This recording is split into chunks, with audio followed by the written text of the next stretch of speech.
I'm joined today by Jess Woodsford, who is the founder and co-director of Inclusive Futures. And now this is going to be a very interesting conversation because Jess and her colleagues are doing some amazing work in underrepresented groups and a whole bunch of other stuff which we're going to hear about. And this is really, really poignant in terms of timing. I don't think, and Jess and I's sort of earlier conversations, is I don't think there's ever been a better time for this conversation to happen. And so we're going to explore a whole bunch of things, including culture within organizations, how to get people inclusively included within the conversations, within the organizations, and a whole lot more. So welcome to the show, Jess. Hello, Neil. Thank you very much for having me. So give the listeners, if they are not aware of Inclusive Futures, give them a little bit of background as to obviously where you came from as co-founder and co-director of the organisation. Kind of what was your thinking when you sort of began on the journey of the organisation? Yeah, of course. So Inclusive Futures is a community interest company, and we support students from underrepresented groups to access and succeed in higher education. And essentially, whilst a lot of that has been focused on supporting students to go into university, actually what we're passionate about is supporting students to pursue the future that is right for them, to make informed choices about where they want to go with their future and with their careers. And so I suppose my background is I've worked in equality of opportunity to higher education for kind of the last decade or so. But it's been from a policy perspective. So I worked for the Office for Fair Access and then the Office for Students. And I worked with universities and colleges to help them sort of shape their strategies they had around supporting students to access and succeed at their institutions. And then I started training to be a coach. And while I started doing that training, it became very clear to me that there was a beautiful synergy of bringing these things together and being able to bring the power of coaching to the widening participation space. There is loads of fantastic work that goes on there, particularly around supporting things like information, advice and guidance. But for me and my business partner, Rose, we could see a need, I think, to support students to do some bigger thinking, some thinking around mindset and around really understanding what they want for their future, and based on their own needs and their own desires, not all the kind of shoulds and coulds that we pick up through life. And so, yeah, that's what we kind of set out to do with our programs. It's been we're about 2 years old, and it's been an amazing journey so far. Wow, it sounds really, really exciting. And it's almost like you've kind of hit that sweet spot, like you say, of, supporting individuals, but also from a strategic perspective, like making a bigger difference. And I think it's that lovely mix between, the big picture, but also then right down to the level of individual where, I can just see it on your face. I can hear it in your voice. There's a real kind of passion that comes through from that because of that, really significantly making a difference. Yeah, absolutely. And when we set out with Inclusive Futures, I think one of the things we really wanted to do was make sure that we were completely support students to think about what really is important for them. So helping students to connect with things like their core values, their strengths, their desires for the future, what they want their life to look like, and being able to use that as their own motivation to kind of stay connected with their reasons for going into things like higher education or whatever their career is. But the other thing we've been really excited to do is to work with organisations and to work with businesses and within universities as well, to actually work with staff to support them. So I think for us, we're trying to come at this picture from so many different angles. We want to work with the students and support them. We want to work with businesses to create the right cultures and the right environment so that when those students make it all the way through higher education, they're actually able to go into workplaces that are going to support them and empower them to be the best they can be in their jobs.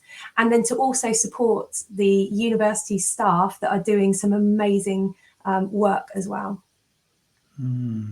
Yeah, this really is kind of holistic in the broadest sense of the word, isn't it, really? This isn't just a real kind of niche specialism. This is actually saying, no, actually, to make a fundamental change, we have to touch all bases. We have to, consider all of the stakeholders. And I certainly want to come back in the conversation today. I want to come back to that whole kind of corporate thing, the business sort of side of things, because, I think there's a lot of interesting stuff happening in there, which, I really want to touch on with you.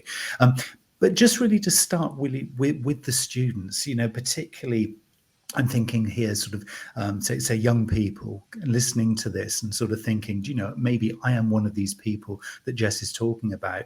And so far, and I love the way you phrased it, the coulds and shoulds that have been encountered sort of in life so far. And I think for a lot of people, they feel probably part of a system that doesn't really serve them. It's possibly, and again, you said, about playing to strengths. So possibly if the system to this point hasn't played to your strengths, you've been kind of paying lip service to the shoulds and coulds. It's like, I've been forced to do it this way. I've been forced to study this way, think this way. And, I don't want to get political with this, but there is sort of part of this kind of conveyor belt of convenience, if we could call it that for a lot of people, and I think an increasing number of people, doesn't actually serve their best needs. So kind of, if that is the kind of scenario that you're playing with, where do you begin with somebody? If you're working with somebody or coaching somebody personally, where do they start? So I think for me, the first thing is to understand what you want, and I mean what you want as an individual, separate from everything else. Because I think what we see with a lot of young people when they think about going to something like university or studying a particular course, they're carrying with them so many ideas of why they should do it and what it will mean for them at the end of it. But actually, so often those aren't their ideas. They have been given them by their teachers, by their parents, by their wider society, by their peer group around them. And so for me, the first thing that we look to do is to help the people that we work with to connect with their own core values, their own desires, what really is important for them, and then to map that forward so that you are understanding, okay, if you're going to go off and be a doctor, why do you want to be a doctor? What will it mean for you to be a doctor? What do you envisage that life to be like? And what will that mean for you? How will that connect with the things that are important for you? Because maybe that's not the right career choice when you look at all the things you want for your life. And maybe it is, but come there from your own desires and the things that are important for you. And so that first step for me is absolutely core values, what's important to you as an individual, completely separate from everyone else. We go into workshops, we go into coaching sessions, and the first thing that we're saying to our students is, I have no agenda here. I don't mind where you end up. All I care about is that you decide where you want to end up, that it's based on what you want and nobody else, because I'm not here to push you in a particular direction or down a particular path. I'm just here to ask you questions and help and give you some space to do some thinking with no other opinions thrown in. And for so many young people, that's not something they get to do very often, to just think out loud, to have that space facilitated with them with no other opinions or agendas within it. And like quite often we're doing these workshops with young people, and you say, well, what really is important to you, just you, no, like with nothing else involved. And they're like, I'm not sure I've been asked that before. And there's that it lights me up that they have the opportunity, and breaks my heart all at the same time when you have those conversations. And so it's absolutely about coming back to that, those principles of what is fundamentally important to you. And actually, that doesn't just go for young people, regardless of the age of people I work with. It still comes back to connecting to your core values and what is really, really important to you as an individual. I think it's quite profound, actually, the work that you're doing, because when you sort of think of, say, measures of success that I think get drummed into certainly young people kind of, early stages of their careers and of life, as well as, quite a few of us in sort of more mature years, shall we say, is that some of the measures of success don't really serve us, as a lot of people, to some people they do serve. But if you're thinking about, the number of likes on your favorite social network, if you're thinking about, do I look and feel and sound like an influencer that I admire? How much money am I making? All of these kind of measures, which are very much the currency of everyday living right now. Again, for some people it does work and some people it does serve, and they do feel kind of aligned with that. But for a significant proportion who I encounter, that is not the case.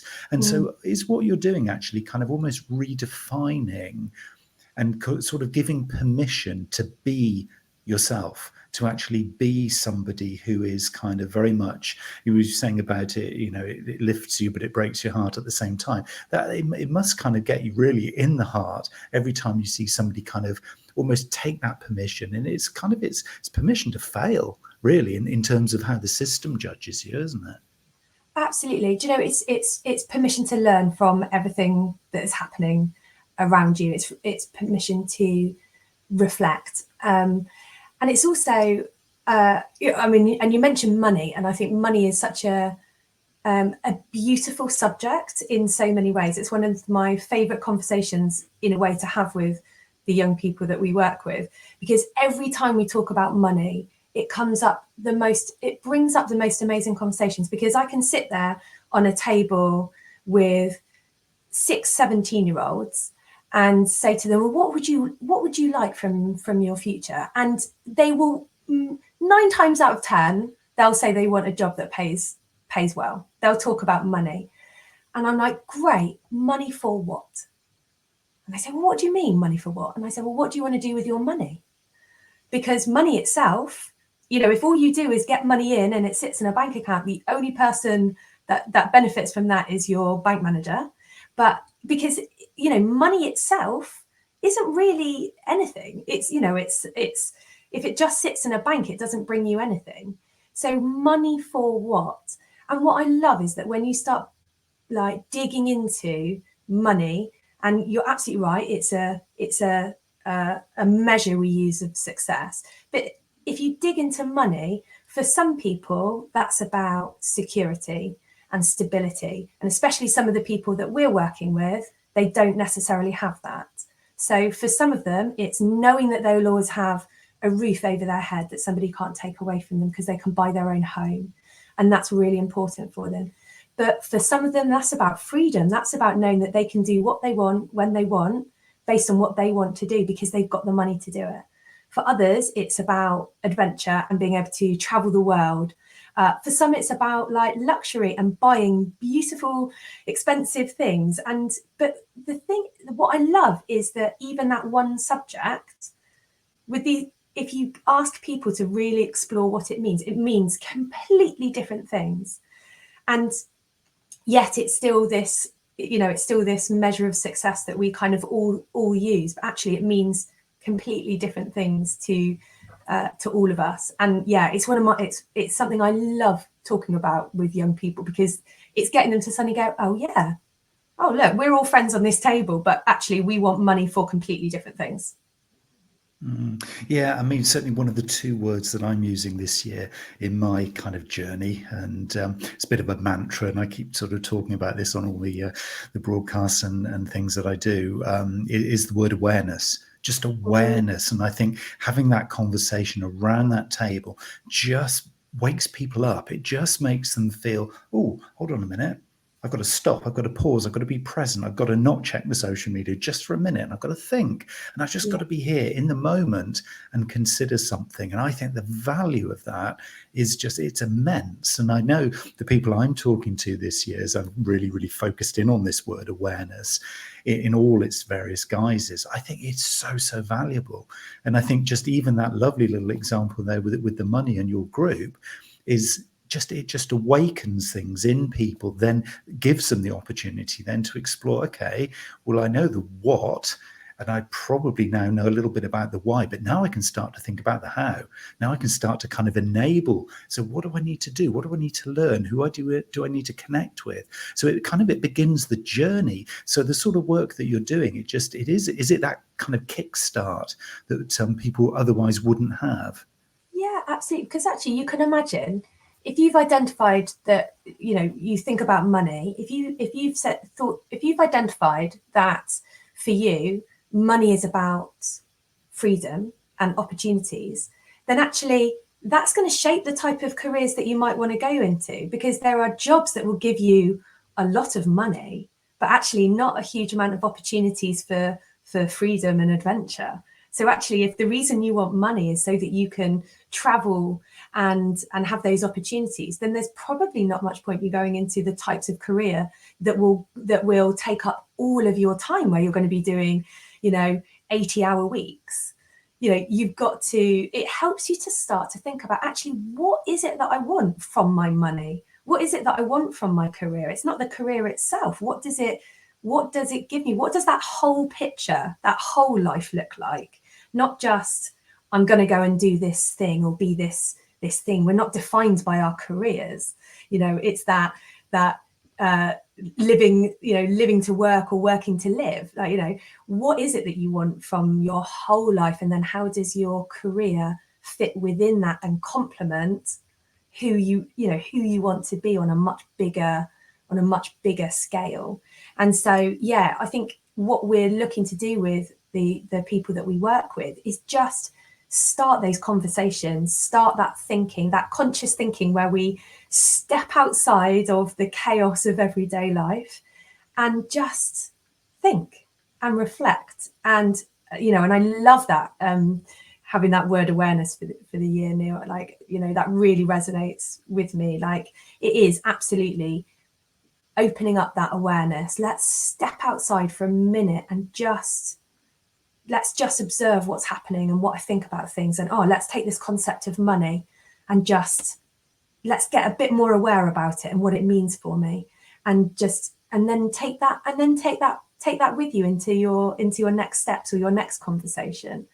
And so it's just opening it up so that it's something to build on as these young people then proceed through the rest of their academic careers, and then into a life of work. Yeah, I was going to say that, because this feels almost like you're opening Pandora's box. You're just opening up this thing that once you've opened the lid, you can't ever go back, because the opportunity is just so enticing. There's this kind of lovely pot of ingredients there that you can play with and create this incredible kind of recipe. Kind of feels like once you've begun to ask yourself those questions, then there's only one way, and that is forward. So it's a real enabler, isn't it, for, as you say, future kind of development. So if for example, then you're working with somebody who is potentially a lot more experienced, so they're maybe, I don't know, mid-career, if we call it that. I don't know how long career is. For some people it's forever. It certainly is for me. No plans to retire here.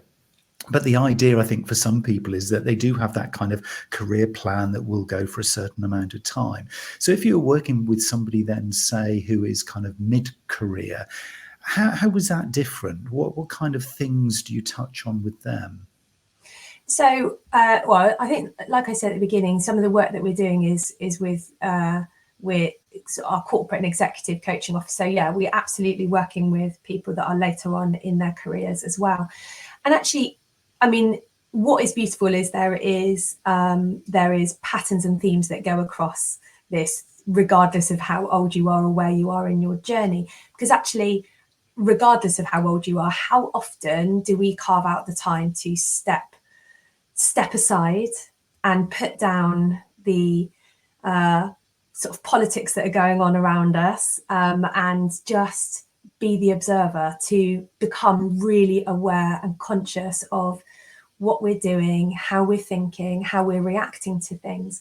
And so actually, even with that person in the middle of their career, and it depends a little bit on what they're looking to focus on, but actually what we're doing is enabling them to step outside of their current situation and to look at things from different perspectives, to tap back into what is important to them, how that's coming across in their work, and how they want to kind of take that through their career. I think a lot of the people that I personally end up working with are change makers who have become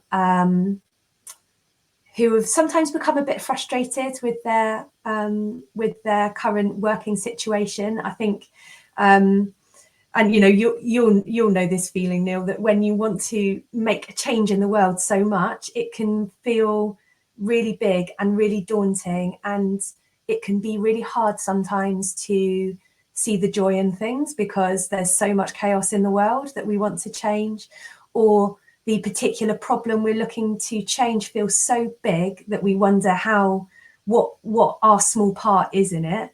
And that can become, we can get really demotivated from that. We can get frustrated. And so actually with those people, we're actually working with them to help connect them back to their whys, connect them back to their reasons for doing things, to look for new solutions and look at things from different perspectives so they can just get a fresh insight, because it is so easy to get lost in the day-to-day.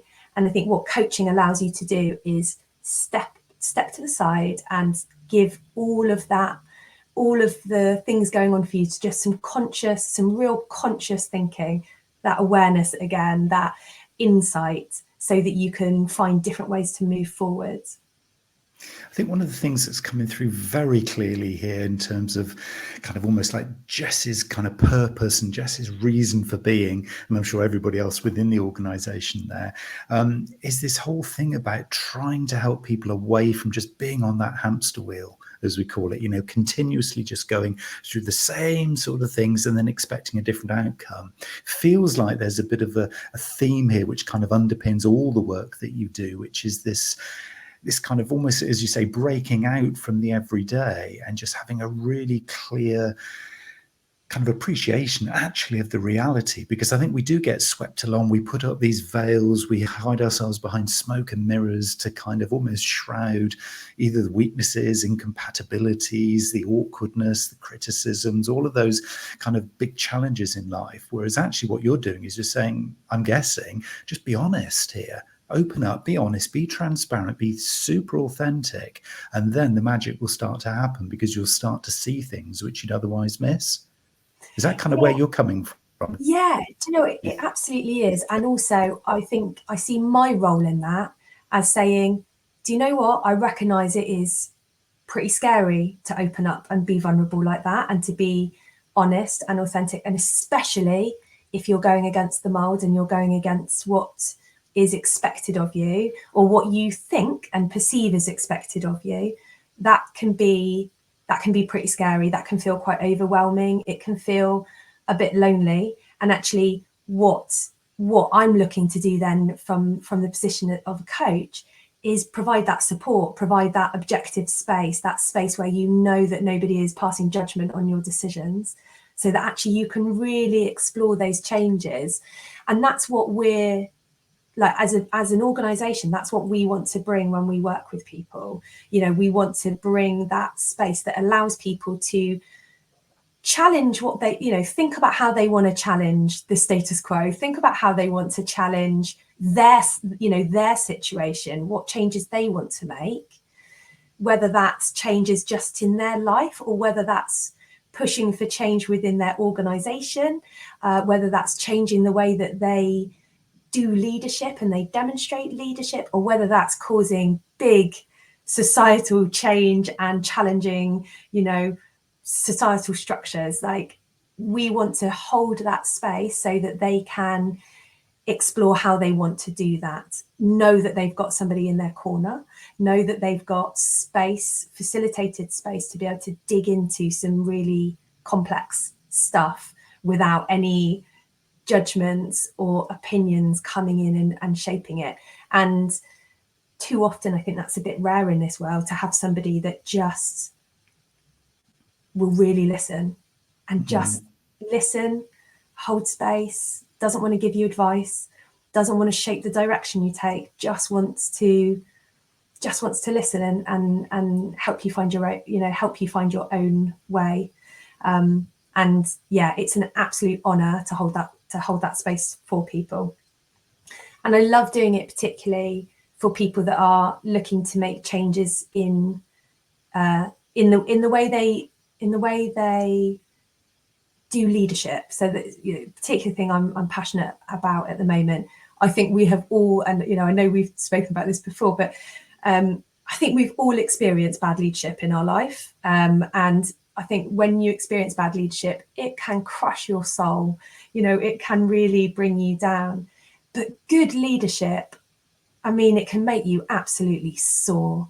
And I love working with people that want to change the way their organization does leadership, or just the way that they do. Sometimes these are small companies, and this is one person that just wants to change the way they do leadership for their company. But I love it because they are looking to be the best leaders that they can be, inspire the people around them, empower people to be able to come up with innovative and new ideas. And the fact that would just make your company more successful is a beautiful byproduct.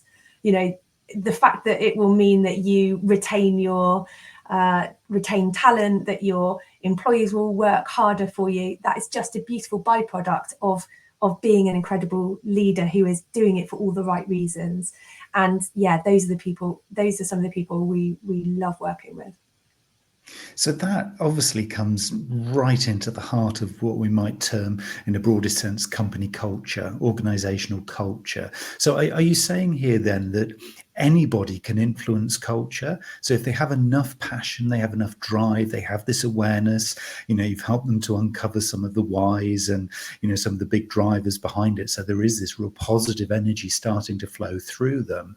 Would you say then that anybody at whatever level, if they're able to do that, they become an enabler, so they can start to influence the culture, and it becomes more inclusive, it becomes more positive, maybe more innovative.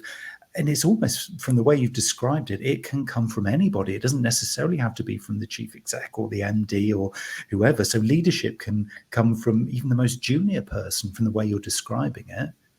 Absolutely, because I think we too often think of leadership as something that is hierarchical. We think about needing to be a senior manager to be a leader, and that's absolutely not the case. We are all leaders, and yes, you absolutely need, if you want organizational change, like across a whole organization, of course you need buy-in from the people at the top. But I absolutely think that you can influence culture from any position if you have that leadership drive to do it, and you are willing to step into some uncomfortable spaces and try and create change. And this is why, for me, there's that holistic picture that we're looking to work with. Like, yes, we want to empower students to make those decisions, but ultimately we want to work with organizations so that when those students get there into those organizations, they are in spaces that want to hear their opinions, different opinions that will be slightly different from maybe the students that have come before them, which is beautiful and brilliant, and what will drive that organization to stand out. But they've got to be ready and willing to hear it. You need to have created an environment that is inclusive and will embrace all those different ideas, so that you can make the most of this beautiful new talent that's coming through the pipeline. And so that's one of the reasons we're so keen to work with different organizations as well, because our coaches are really, really experienced executive coaches, as well as working with students. And so they've got all the skills and talents to cross to span across these different areas. They dedicate their time to working with students, but actually they can bring all those skills to the executive space as well. And yeah, it's something I feel really passionate about. And it's also recognizing that when we empower people to share their opinions and their new ideas, they're also going to bring with them opinions about other things. They're going to challenge why there is inequality within that workplace. They're going to ask you difficult questions about what you are doing to challenge, what's your part in climate change. They're going to ask you about what your response to Black Lives Matters was. They're going to ask you those difficult questions, because if you empower people to speak up, you can't just be selective. You can't just pick out the bits that will make you money and ignore the bits that are just really uncomfortable. Like, if we're going to empower, if we're going to embrace new ideas and innovation and all the things that this diverse workforce can bring, we have to also be open and ready to respond to all the other challenges and questions and ideas that are going to come as well. You've set yourself one task here, haven't you? It's a big old ask here, and I know from, and I'm sort of giving a slightly wry smile here, because I know the challenge that you face in some organisations where, yeah, you might have some really, really good advocates. You might have a sponsor of the project that brings you in, and it's all very positive. Everybody wants to do this. And then you introduce it to the dissenters, or the ones who have maybe been there, seen it, done it in their minds, and they have an opinion which possibly flies in the face of this lovely, brave, new, inclusive futures world that you're projecting. How do you deal with those characters, those types? Because they can often be quite influential, can't they, within the organisation in terms of bringing the energy levels down? Yeah, absolutely. I mean, there's the way that I might like to respond to it if I was in the workplace, and the way that I would respond as a coach. And I think, as from a coaching space, actually, those people that sometimes find adapting to this difficult is because it's a direct clash to their identity. You know, a lot of people have been brought up and I say brought up in terms of sort of within work, to think that leaders are the people that have all the answers, that they are the people that know the most about everything. And so turning around to new colleagues and recognizing that they've got ideas that you don't know about, that you don't even necessarily know how to start shaping into something that you can put into practice, that's pretty intimidating. If you are used to being the person with the answers, that's quite scary. And it's so there's compassion. I think we have to give people, you have to lean into that with compassion, recognizing that that is an uncomfortable space for a lot of people. You're asking people to change their perception of what their worth is in a business necessarily, because you're going, actually, right now you don't know the most, you don't have all the answers.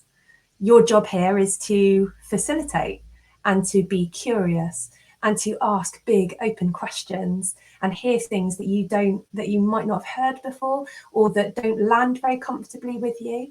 And so I think compassion is the thing you have to bring to those conversations, and that's not always easy, you know, because we all come with a lot of experiences and stories and baggage in a lot of these spaces, and so it's not always easy to show people compassion, especially if you fundamentally disagree with what they are trying to stop or challenge or push back against.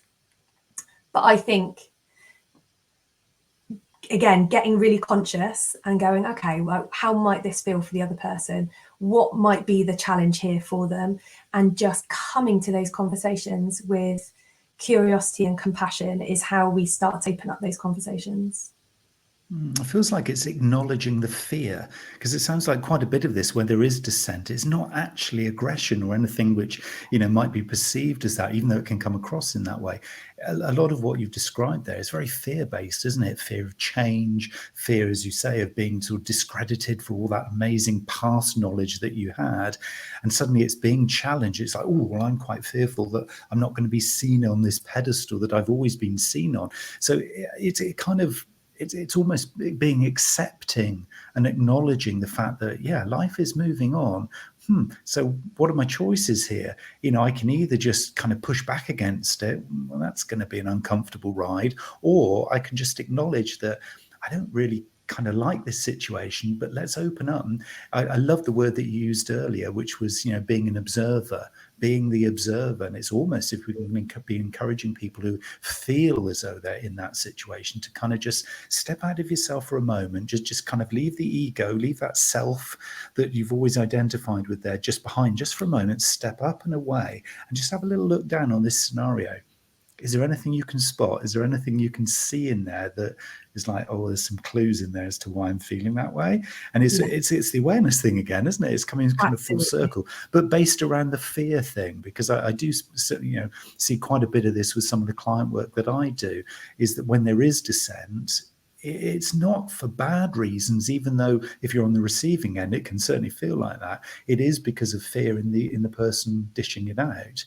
Again, how do you kind of see that sort of, resolved? Because it's a hard one, isn't it, that if it is fear-based, because often that can be very deeply entrenched.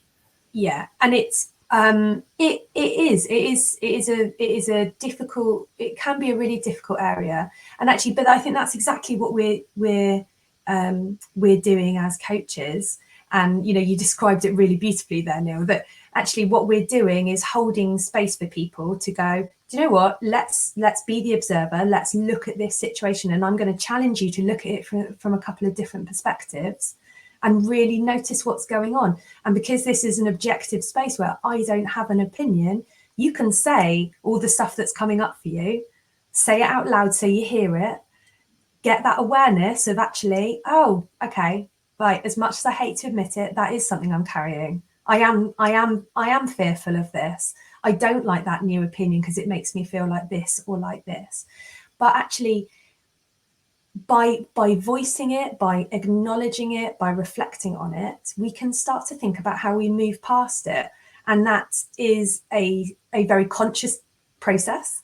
But actually, the more we do it, the more we go, oh, do you know what? I'm gonna recognize that feeling, and I'm gonna let it go, and I'm gonna consciously choose to do something else, or I'm gonna be aware of how that might affect my behavior in this particular situation, how quickly I might have shut down somebody's input into a meeting, how quickly I might have dismissed somebody else's input. Like if we can get conscious about those small actions and things that we're doing, we can then start to make some real change. But we've got to get, like I said, back to awareness. You've got to get aware of it first. You have to get conscious of it first, so that you can start to make those conscious decisions about how to change the way that you are leading or impacting within an organization. And then, the more and more we do something consciously, the more and more it then starts to become subconscious, and the more and more we can then stop having to make such a conscious effort to do it, because we've started to almost rewrite those patterns and change it. And actually that work around mindset, to let go of some of those fears, to recognize what's behind some of them, to recognize that actually your worth in the organization is not based on how many times you can give the answer. It's based on so much more. But sometimes we need to just spend the time actually acknowledging that and letting that surface, because having the answers is the more tangible way to know your worth somewhere, rather than recognizing that maybe the biggest impact you can have is by empowering and supporting others. It's lovely the way that you've brought that kind of almost full circle there with the whole kind of definition of success again, isn't it? Because, that is a different measure of, I did a good job today. So what were the numbers? How many sales did you make? What did you? No, it wasn't that. I did a good job today because I actually sat and listened. I actively listened to some ideas that I would never normally have thought about, never normally have kind of allowed into my kind of, thinking and my sort of day-to-day role. And that could be a measure of success, couldn't it? Just that kind of openness and authenticity to sit in a meeting and actually be a slightly different contributor to the business. That might be the biggest thing you're going to do this year. but it is relatively intangible. Are there ways that you see kind of measurement of this stuff? Because, you know, I can imagine a lot of particularly, say, business owners where, you know, time is tight, or at least perceived to be tight. You know, we've got to get out there, we've got to be doing this, we've got to be hustling. To take some time out to be able to do an Inclusive Futures kind of program, or some coaching, or to even have that first kind of workshop, you know, that deep dive exploration. Is it, if they're looking for some kind of gauge of, well, okay, so what's going to be a key performance indicator here? What's going to be a measure of success to know that we've made some progress? What kind of things could they be looking out for?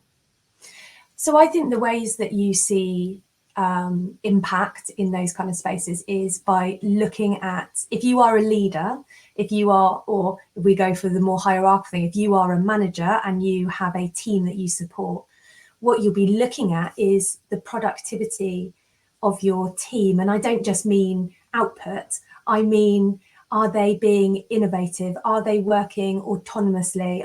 Do they feel independent? Are they able to, you know, you can test your success by the quality of their questions. You know, if they're coming to you with brilliant questions that make you think and challenge how you're doing things and lead to better solutions and better ideas and better processes, then that is how you know that you have had an impact, because you've enabled your team to do that.